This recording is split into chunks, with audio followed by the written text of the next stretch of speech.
On rappelle 2-3 éléments de contexte. C'est Sportico, qui est un média plutôt fiable en général sur les dessous financiers du sport en général et du foot en particulier, qui nous a dévoilé en tout début de semaine le top des joueurs les mieux payés au monde.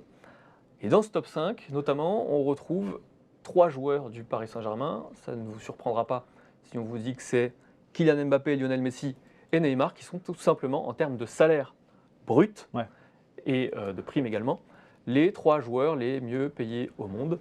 Kylian Mbappé, 105 millions d'euros. Lionel Messi, 62 millions d'euros. Neymar, 56 millions d'euros. Et c'est Ronaldo et Hazard qui ferment le top 5. Ouais, c'est ça, avec juste pour donner une idée, 53 millions d'euros pour Ronaldo et 28,6 à peu près en brut pour Hazard.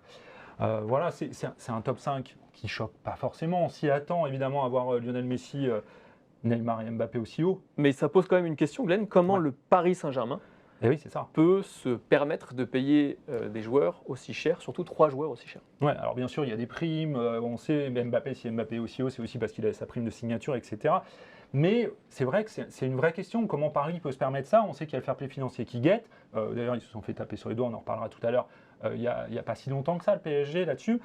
Alors pour moi, c'est simple, c'est qu'on sait le PSG, la marque PSG a énormément évolué ces dernières années. Tout simplement, le Paris Saint-Germain est devenu l'un des clubs qui génère le plus de revenus au monde. C'est-à-dire qu'il est maintenant, il y a eu le cabinet de Deloitte, qui est une des références sur ce genre de critères, qui a fait une étude comme chaque année et qui a révélé ça en mars. Et c'est le PSG est dans le top 10, je crois qu'il est 6e exactement, avec 556 millions d'euros de revenus générés. Alors évidemment, c'est notamment parce qu'ils possèdent des joueurs de cette dimension-là, parce que ça attire, du coup ils vendent beaucoup plus, ils vendent plus de maillots, ils ont plus de sponsors. Voilà, tout ça, c'est des revenus qui s'accumulent et c'est notamment grâce à tous ces revenus qu'ils peuvent se payer des joueurs de cette dimension-là. Évidemment, c'est aussi parce que derrière, il y a la puissance de QSI, etc. On le sait, le PSG est aussi devenu une marque référence sur la planète. Ça paraît bête à dire, mais quand on veut se payer des joueurs comme ça compte. Et il y a Forbes, qui est évidemment un magazine de référence, qui a sorti ça il n'y a pas longtemps. La valeur de la marque du PSG, et d'ailleurs, le club parisien s'en est enorgueilli sur les réseaux sociaux, a augmenté de plus de 300% sur les 5 dernières années. C'est tout simplement la croissance la plus importante pour tous les clubs de football étudiés par Forbes. Donc voilà, maintenant c'est une franchise, le PSG, qui rentre dans le top 50 des clubs au monde, des clubs sportifs au monde. C'est juste colossal et ça joue, ça pèse. C'est notamment grâce à tout cet argent que génère le PSG qui peuvent se permettre d'avoir des joueurs aussi haut payés, même si ça paraît quand même un peu déséquilibré, notamment quand on compare par rapport aux autres clubs, parce que le PSG est le seul à avoir tout simplement plus de 2 joueurs dans ce top 10. Et du coup, ils en ont même 3 aux plus hautes places du classement.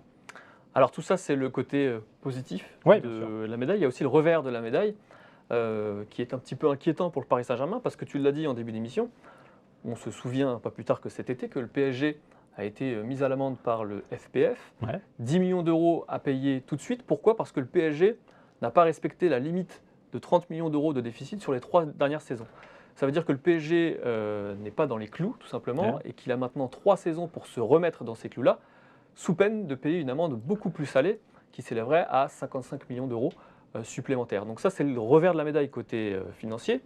Et côté sportif, on se souvient de l'interview de Luis Campos, le directeur sportif, le conseiller sportif du Paris Saint-Germain la semaine dernière à RMC, qui disait que si le PSG n'a pas réussi à faire le mercato qu'il voulait cet été, c'est aussi parce qu'il y avait un volet financier qui était trop important et qui avait pris le dessus sur le volet sportif. Donc on en est là. On rappelle aussi une dernière chose, le PSG a une masse salariale qui est colossale, on peut le dire, plus de 600 millions d'euros la saison dernière. Ça va encore grimper puisque Kylian Mbappé a prolongé entre-temps.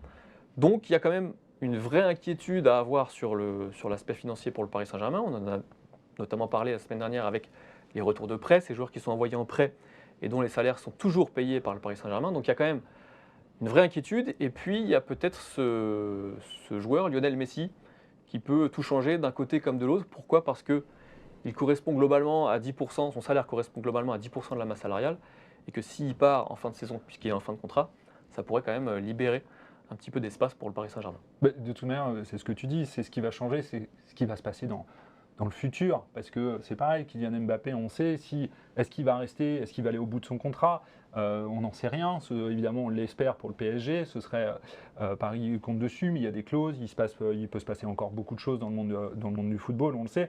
Mais c'est vrai que ce fair play financier qui guette, et du coup le club qui va être obligé pour la saison, je crois 2025-2026, de présenter en gros un bilan positif, sinon ce sera 55 millions. Ils vont devoir payer 55 millions et il y aura peut-être des choses en plus.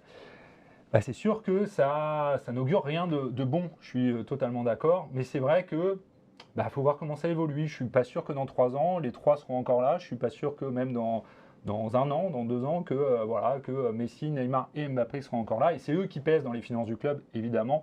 Et il y aura, je pense, des départs. Je trouve que cet été, ça a été, même s'il y a évidemment des histoires de prêts, où ils continuent de payer des salaires. Je trouve que Paris a commencé quelque chose pour se libérer un peu. En tout cas, on sent qu'il y a maintenant un vrai projet, une vraie cohérence et surtout une vraie conscience des problèmes. Quand on écoute Luis Campos, on a l'impression quand même que le PSG a pris conscience de ces problèmes-là et qu'il a mesuré l'importance de devoir les régler le plus vite possible, ce qui ne sera pas fait dans les prochains mois parce que ça va prendre beaucoup de temps. Ouais, et pour conclure là-dessus, il ne faut pas que le PSG devienne un Barça bis, parce qu'on le sait, ce qui a plombé les finances du club barcelonais, il y a plein de raisons évidemment qui ont fait que le club devienne se mettre dans le rouge ces dernières années, mais notamment c'était le salaire de Messi qui était colossal au Barça. Et plusieurs cadres aussi. Et bien sûr, mais celui de Messi était vraiment un boulet à l'époque du Barça, c'est notamment pour ça qu'ils avaient dû s'en séparer à contre-cœur et évidemment contre la volonté de Lionel Messi. On se souvient de sa conférence où il pleurait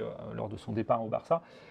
Il ne faut pas se mettre dans le rouge avec des contrats colossaux. On espère que le PSG a mis ça en place parce qu'à l'époque, le Barça, on rappelle, c'était le club qui générait le plus de revenus au monde à l'époque, avec plus de 900 millions, je crois, à l'époque. C'était tout simplement énorme. Ils détenaient le record de revenus générés par un club. Et Paris, c'est ce qu'il ne faut pas faire et on espère que ce qu'ils ont fait cet été en prolongeant Mbappé ne va pas les remettre eux aussi dans le rouge.